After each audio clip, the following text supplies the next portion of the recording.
Hello, all of my crafty friends. It is Kiona, the craft therapist, as promised today, coming to do our crafty Q&A.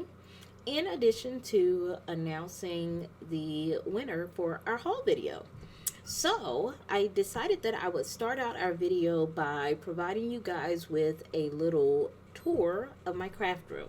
So, here it is, and we will be right back. So, I just wanted to give you guys a look at the space that I use for my crafting. I am located in the middle of my home. This is where I keep all of my machines and my easy presses. And down here is just paper and canvases. This is where I do a lot of my photos and keep things that I don't use so very often. Then we go up here, and these are inks and alcohol inks and watercolors and my distress oxides. And then I have all of my stamps semi-organized.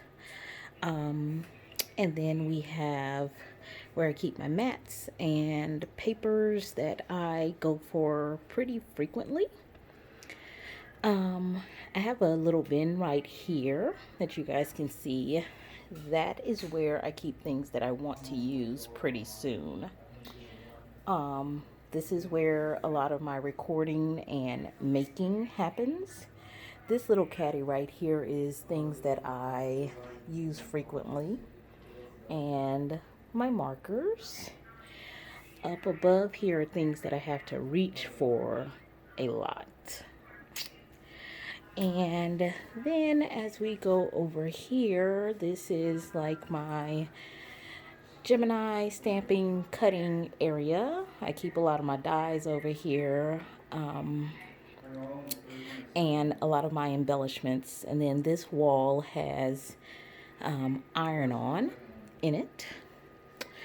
And then in these drawers is where I keep all of my vinyl. And then these are some of my subscription boxes that I still have things in that I haven't quite figured out where I'm going to put them.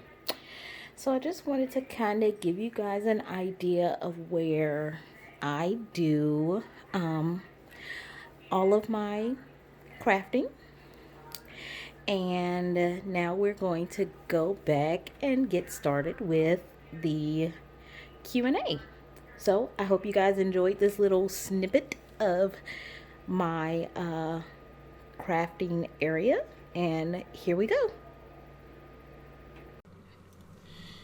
Okay, so you guys have seen the craft area. That's where I spend the majority of my time, and I am in the middle of the house so that everyone can see me because I spend a lot of time in here.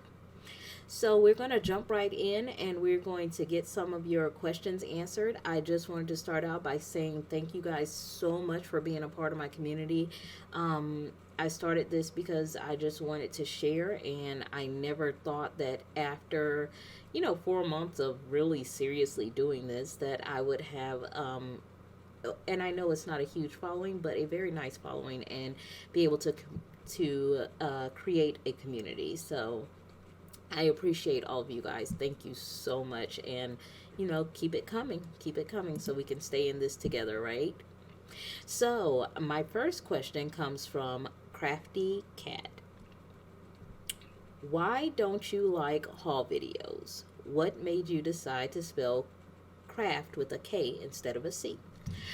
So, I don't like doing haul videos. And I don't think it's that I don't like doing haul videos. I don't want a perception or a misconception about this channel. Like, I don't want this channel to turn into some type of infomercial. I don't want it to seem like there's boasting. I don't want it to appear as if you're being pushed to always purchase things or things like that. So That's why I'm careful with the whole haul thing and trying to figure out the balance of being able to show you guys what I'm using. I know that, fellow crafters, we feel the excitement of when we get new toys and things like that, and being able to share, but not creating an environment to where you're inundated with it. And so that's why I'm very careful with the whole haul idea. And of course, if you guys enjoy it, that's my number one goal. So I just would prefer to know what you guys like. Spelling Kraft with the K and not a C. Well, growing up, I had a very unique name, especially for being a child in the 80s. And I didn't like my name growing up because I could never get anything personalized. That was a big thing back then. And now I have grown to love my name and the uniqueness of my name. And so when I decided to make my channel, I decided to do a play on letters. I guess not really a play on words. And I decided to change the C to a K because my first name starts with a K. So Kiona the Kraft therapist, and therapist is because I am a therapist. That is my career. And I also feel like crafting is very therapeutic. So there's the answer to that question. Thank you so much, Krafty Cat. Kathy, I'm not going to try to pronounce your last name, Kathy K. And she asked, what kind of pens do I use for embossing? I use the Cricut gel pens when I am embossing from the Cricut. And one of the things that I do is I make sure that I have the Cricut write whatever sentiment I'm doing twice so that I can ensure that the liquid stays wet long enough for it to grab the embossing powder. So that's one of the things that I've found is that I need to do it twice and then I emboss it. But I do use the Cricut gel pens. Also, she asked, what setting do you use for the paper like bamboo on the maker? Well, for the maker, when I'm using the Tonic Studios like bamboo paper or other cotton papers, I usually cut with the fabric mat on the fabric setting of cotton with the rotary blade because that paper is really a cotton paper. It's more like fabric than an actual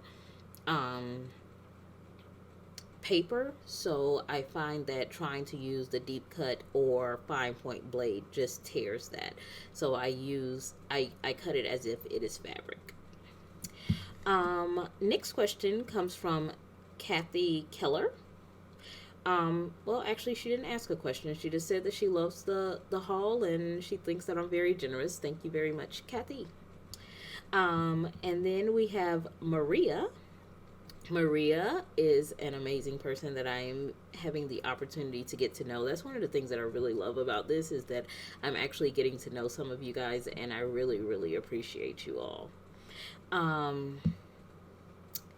Her question is, what camera do I use and what do I use for my voiceover? So I have two webcams. I have the 1080, the HD 1080p. That's the one that I'm looking at you guys on right now. And then I have the C930E.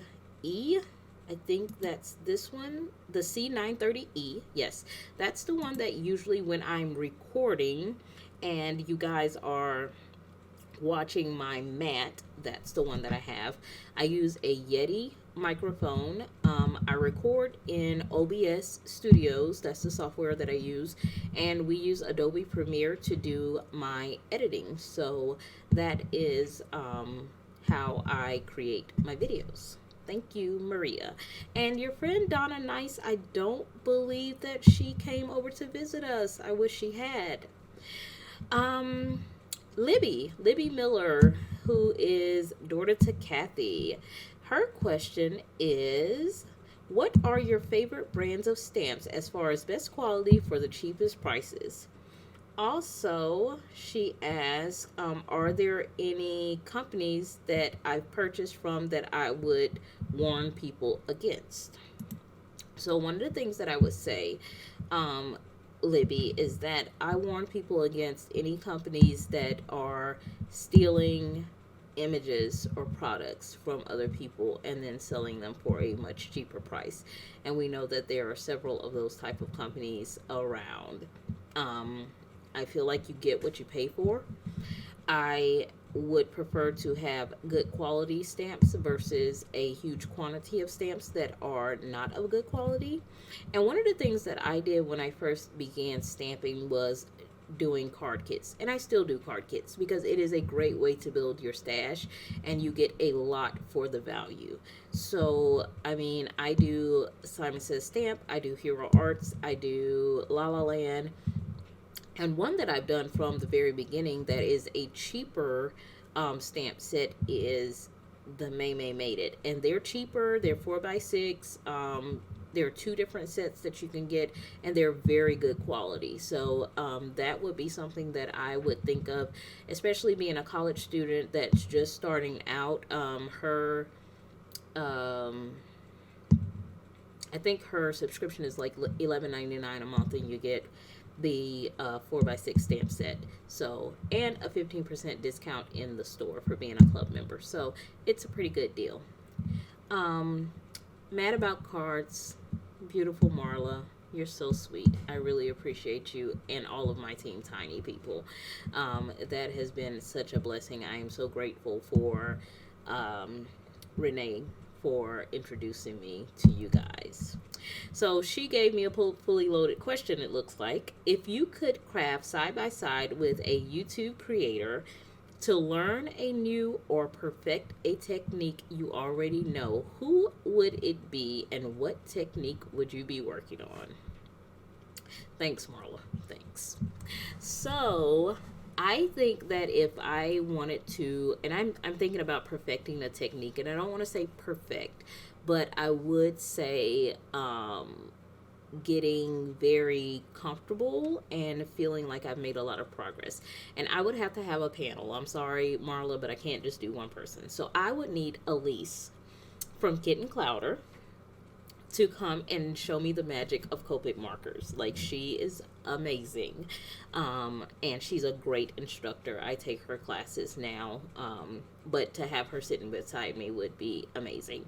And then on my right, I would have to have Kelly Latavola and Courtney Creever beside me because I need all of their ways of creating these one layer scene cards and doing their magic with Copic markers and the cleaner, simpler type of cards that I can't seem to create apparently. So those are the people that would help me to perfect the technique of one layer card making with Copic coloring. Thanks, Marla. Juanita. I love the name Juanita. Juanita is my mother's name, and I absolutely love it. How do you make shaker cards? Would you do a video showing? Yes, if you will stick around to the end, I will show you how I do shaker elements. So, and you know, shakers are one of my favorites, so I have no problem with showing you that. So stick around, okay, Juanita? Um, Juanita's friend is Denise. Denise asks, do you have any suggestions for using light colored embossing powder on dark cardstock? Yes. So, first thing that I would say is you need a good anti-static powder tool because you don't want any of the residue to hang around on your cardstock, especially when you're using dark cardstock. It is sometimes an eyesore. So then once you have done your heat embossing, you end up with that powdery substance on your cardstock. And the best thing that you can do is either taking a your microfiber cloth or an almost dry baby wipe and wiping your cardstock, and that will remove that residue. And I find that to be the best way to heat emboss light powders on dark cardstock. Thank you, Denise. Kathy. Kathy says, my question is, what are your top 5 to 10 must have tools that you make cards with? So as you guys could see in the video that I did, the things that I use the most are either here to my right hand or up above me that I have to be able to get to at all times. So I have my blending brushes, I have my tweezers, my scissors, my anti-static powder tool, my glue.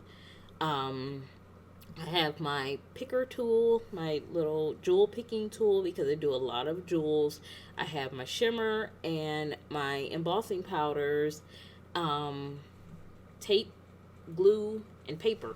Really, those are kind of the essentials. I do use stencils a lot, and I have my Copics like right in front of me just because I do a lot of Copic coloring. That's like my thing that I'm practicing on a lot. I try to incorporate that a lot these days. But those are the things that I would say with the must-haves. Tanya Cooper, my cheerleader. Hi, Tanya. Thank you so much for always being super supportive and super encouraging. I appreciate you to the highest. Um, so Tanya says, and you guys, I'm reading as I'm doing this. This is not scripted at all. Like, I'm actually in here looking um, at your comments. What really made you start crafting and how did you get started? What are some must-have tools for beginners and some simple tips and tricks? So, what really made me start crafting was I lost my mom, and losing my mom was one of the absolute hardest things that I have ever gone through in my life. And although I was a therapist, I could not employ the coping skills that I knew to use.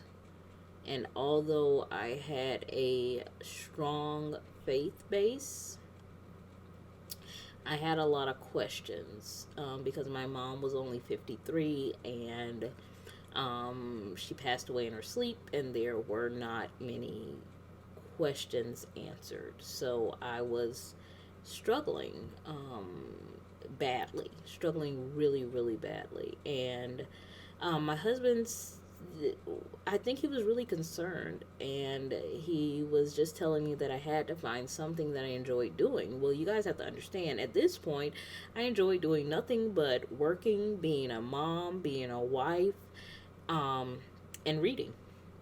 Like, that was my life. And so he told me that I should get a hobby, and I didn't know what what to do because like I said, my life just revolved around my work and my family. And so I like to bake, but I usually bake when I'm upset, so that wasn't going to help me. Um and so I told him, I said, maybe I'll try crafting. And he said, yeah, that sounds like a good idea. And so I was like, but I don't even know where to start. And so he said, well, YouTube will help you. And you guys have to understand that this was 2017. And at this point, I had never been on YouTube. Um, and so I literally went on YouTube and I typed in crafting, and Melody Lane came up. And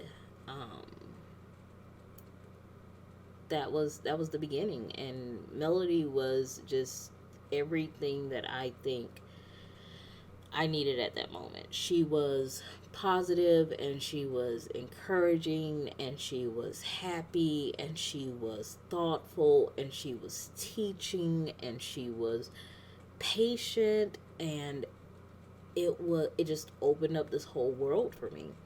And I know that, she was just being her. She never could even realize what she provided for me in that moment of my life. And so I told my husband that I wanted a Cricut. I had no idea what a Cricut was, but I wanted a Cricut. And he said, well, fine, let's get you a Cricut. And so we purchased me a Cricut for Mother's Day 2017. And that was the beginning. And so that kind of leads me into your next question.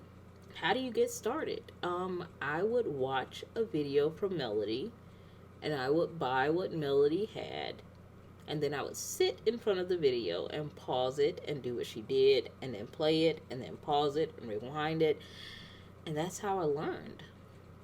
And then closer toward the end of that year, I found Cassie Trask, Courtney Krieber, Tina from Cards and Coffee Time. A lot of them did the card kit videos at that point, and that's how I got into stamping.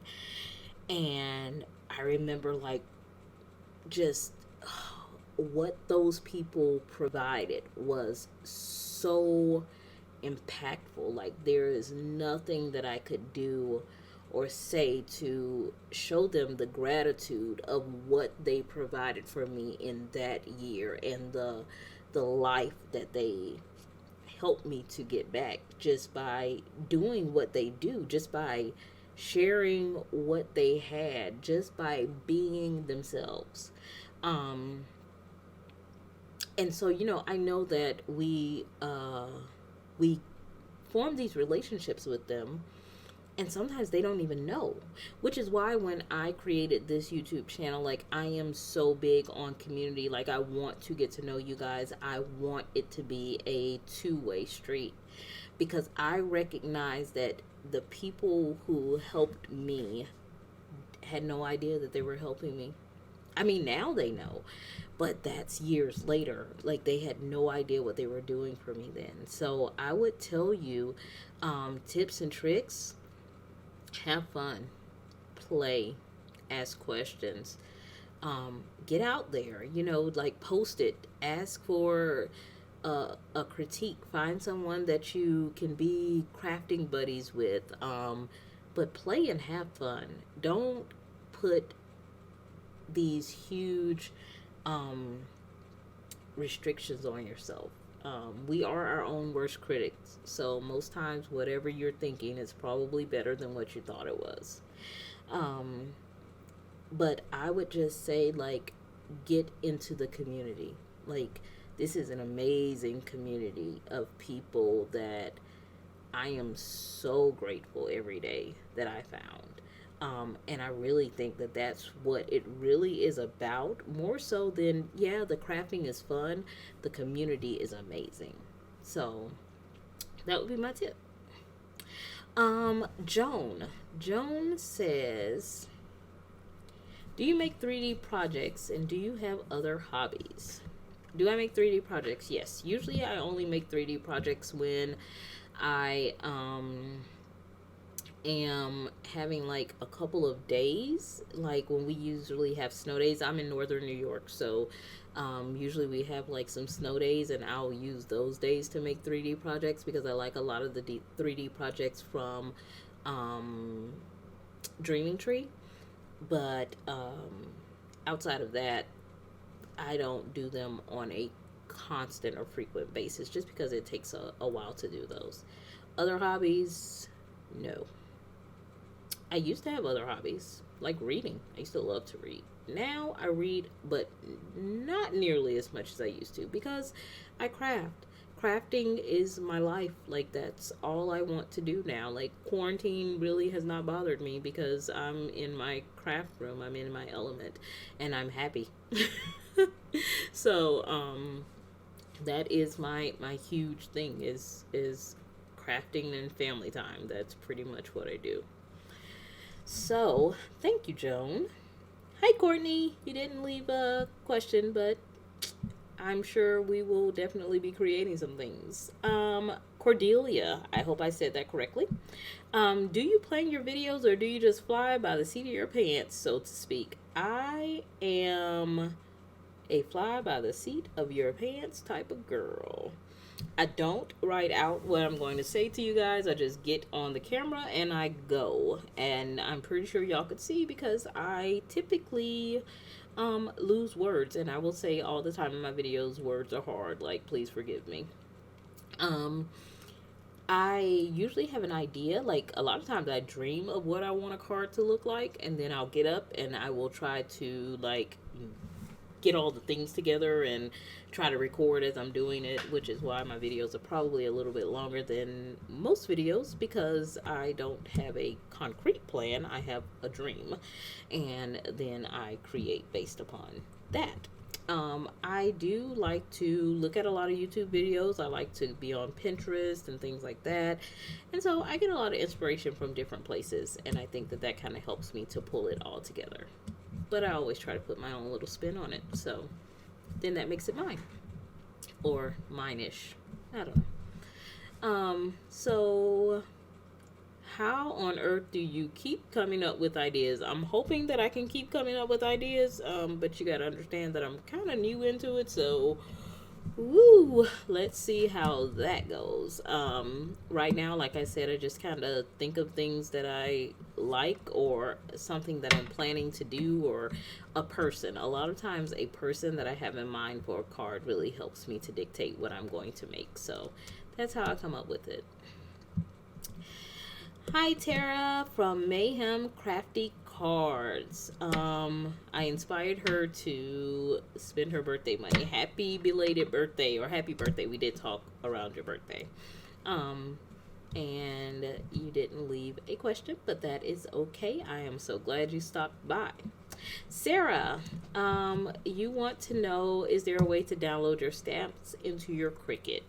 There is a way to do that. However, I don't do that because it takes a lot of time. It involves a lot of stamping, scanning, making sure you have things straight, and I've seen videos on it, but I have never attempted to do it just because I just don't have the patience. I don't believe. I'm pretty sure I could have the patience, but I haven't found a reason to do it. So I haven't done it yet. So, but yes, I have seen videos on the ability to do it. Sharon just wanted to come by and show some love. Thank you, Sharon. Another one of my Team Tiny friends. You guys are so amazing. Heidi, how did you get started making cards? So initially when I got my Cricut, I wanted to dabble in everything. I wanted to make shirts, and I wanted to make cups, and I wanted to make canvases, and I wanted to just make all the things. However, I fell in love with paper. Like, I'm a paper hoarder. And that's what got me into making cards, and now I can't go back. Like, the only time I use vinyl really is when I am putting it on my card. Every now and again I'll make shirts and things like that, but I don't do it nearly as frequently as I do making cards. I absolutely love paper crafting. And I think that was it. I think those are all of our questions. So what we're going to do now is I'm going to take you guys over to the random list generator and the random number generator. We're going to come up with our name for our winner, and then I'm going to show Juanita how to do the shaker element. Now remember that whoever is the winner, you have 1 week from today to contact me at my email address, which is listed in the description below, in order to claim your prize. If you do not have a crafty friend that subscribed and left a question, then it will just be you who wins the prize. However, if your crafty friend also left me a message, then you both will win a $25 gift card. So let's go over and see who we have. Okay. So I have already put everyone's name into the generator. So first of all, I am going to randomize the names, and I believe that we have 18 people. So we're going to go in here and we're going to put in numbers 1 through 18, and we're going to generate, and we get number 3. Let's see who was number 3. Number 3 is Denise and Juanita. Wow. Denise and Juanita, congratulations. You guys make sure you email me. Words are hard. Email me at the email address listed below. Congratulations. I am so happy that I am able to share my happiness with you guys. So now, Juanita, your next prize is I am going to show you how to do the shaker elements. So let's get started on that, okay? I am going to be leaving after that. So you guys have a great day, okay? And I will see you guys really soon in another video. So here we go. This is how you do a shaker element, or at least how I do it anyways. Okay, here we go. So I'm going to move some of this stuff out of the way, and I am going to zoom you guys in so you can see what it is that we're doing. So I decided to do a simple shape, a hexagon, and I have cut out 8 hexagons. Now you can also use foam tape. I just like the finish that cutting out multiple die cuts gives me.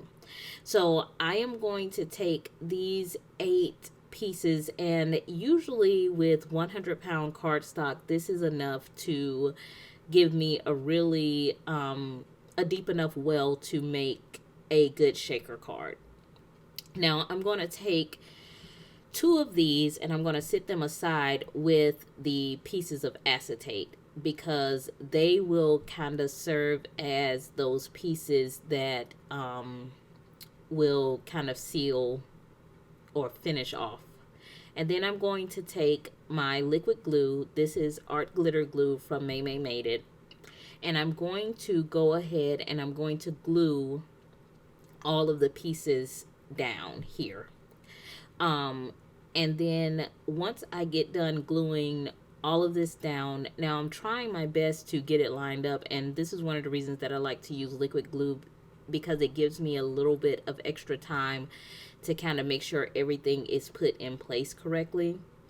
But sometimes I get a little bit of oozing out the sides and things like that. So before we put everything together, I will use my anti-static powder tool. I usually use the We Are Memory Keeper one when I'm doing a shaker card, because it just gets into the little areas better and it's not as much powder coming out. But that helps to de-stick any little glue pieces that might be left behind, and it also helps me with ensuring that some of the static is taken away so that the shaker elements are able to move a little bit more freely. So we're just going to finish up here gluing down all 6 of these, and once I get these 6 glued down, I am going to switch over from using the liquid glue. I am going to go over to using some score tape. And the reason that I use score tape is, first, I don't have the patience to wait for glue to dry on acetate. That's my biggest thing. But also because I feel like it gives a stronger grip. I can I feel more rested that that it's not going to come apart. And so that's really important, especially with doing these shaker cards, because you don't want it to come apart and you don't want any of your pieces to fall out.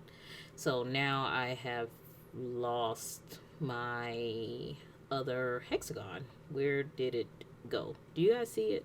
Did you guys see where it went? Okay. So I guess we're going to just do it without it. I know I had it. Oh, never mind. Here it is. It flew all the way over by my computer.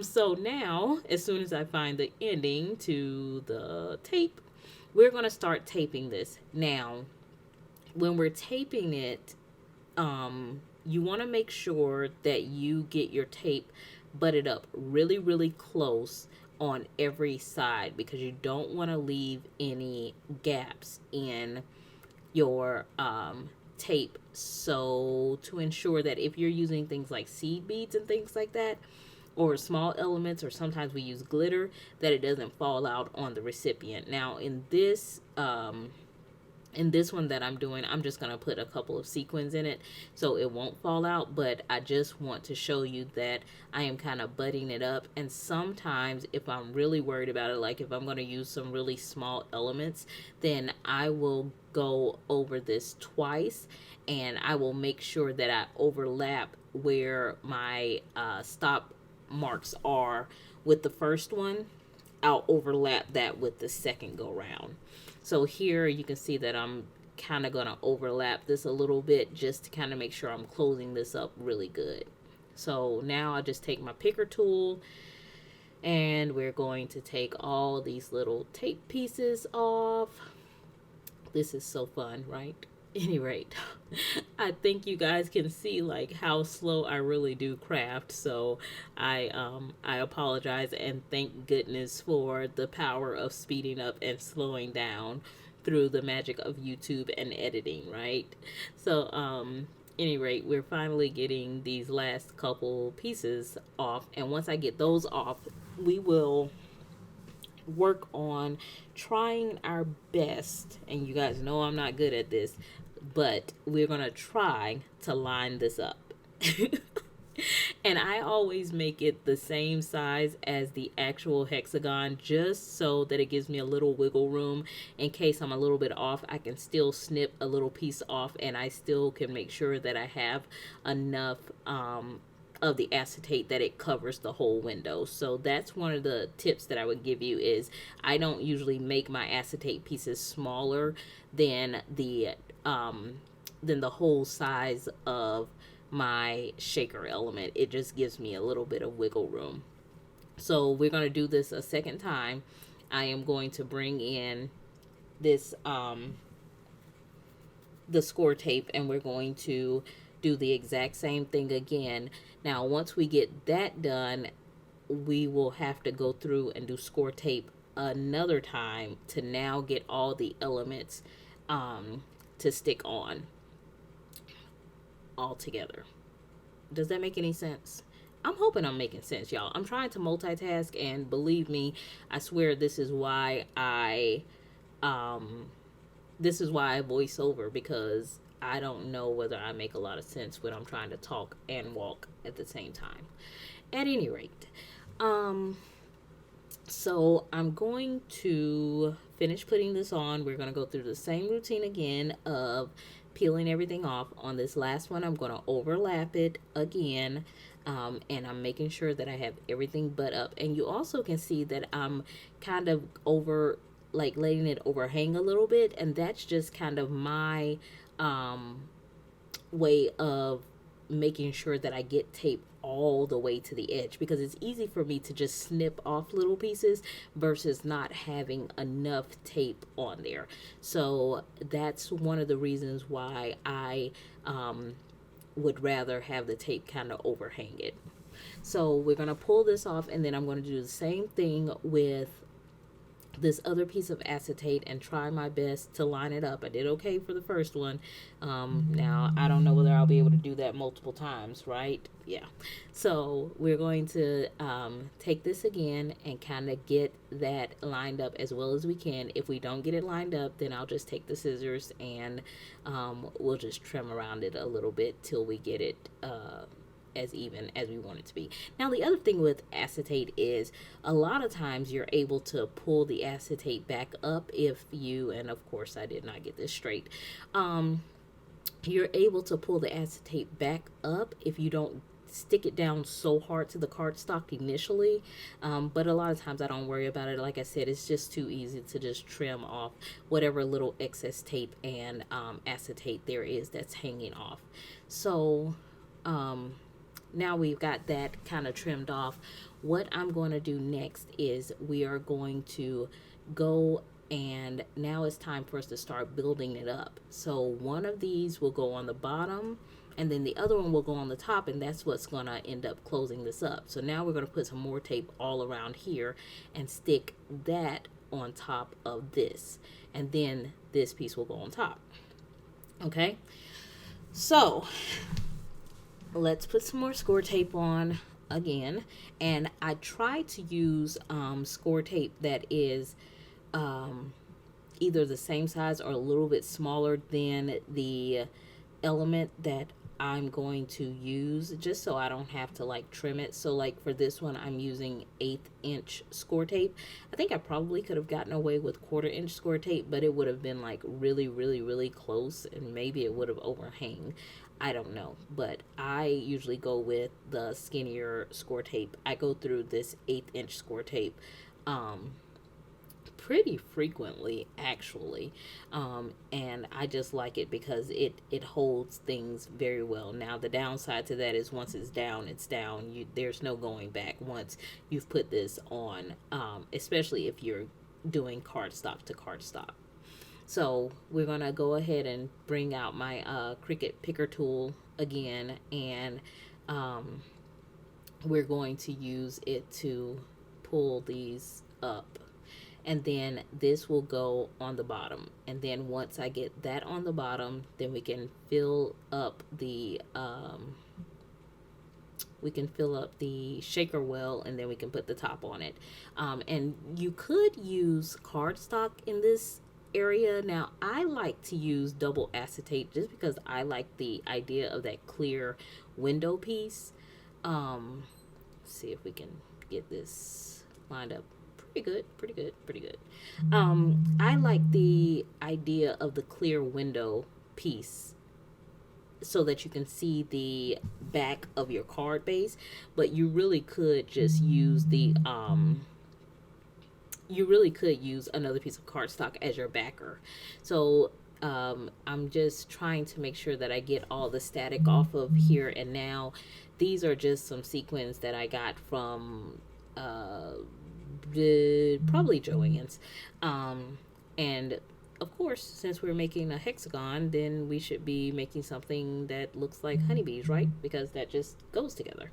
So now that we got that part done, now the last part is to do some score tape one more time, going all the way around once again, and then we can then put it all together.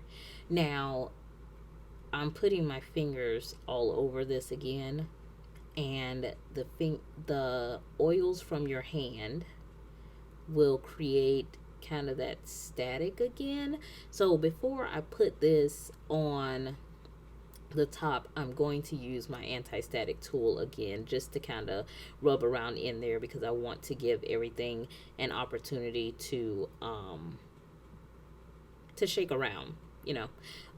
So I'm going to finish this off, and then once I get everything finished, we can put our shaker element together for Juanita. I hope that this is very helpful to you. I hope that this kind of provided you what you were asking for. Please let me know in the comments below whether this is kind of what you meant, or if there's something else that you would like to see. I completely don't mind if I missed the mark this time. So, all right, we're on the, well, I'm pulling the tape back up. Let's try to do that from the other end, maybe. So we're at the end now. This is the last one that we're going to pull up. So now I'm going to bring in the anti-static powder tool, and I'm not going to get it on the tape because I don't want to make the tape unsticky. I just want to get some where my fingers were. And so now I'm going to try my best to line this up and close it up. And again, like I said, I try not to press down until I have everything where I want it. And so now we can press it down, and we have our shaker element. And I was just thinking, I had these little pieces left over. This will make an actual cute card. So you see, that's why I like doing the acetate, because you can still see the background with it. And we can just do it that way. So I hope this was what you were looking for, Juanita.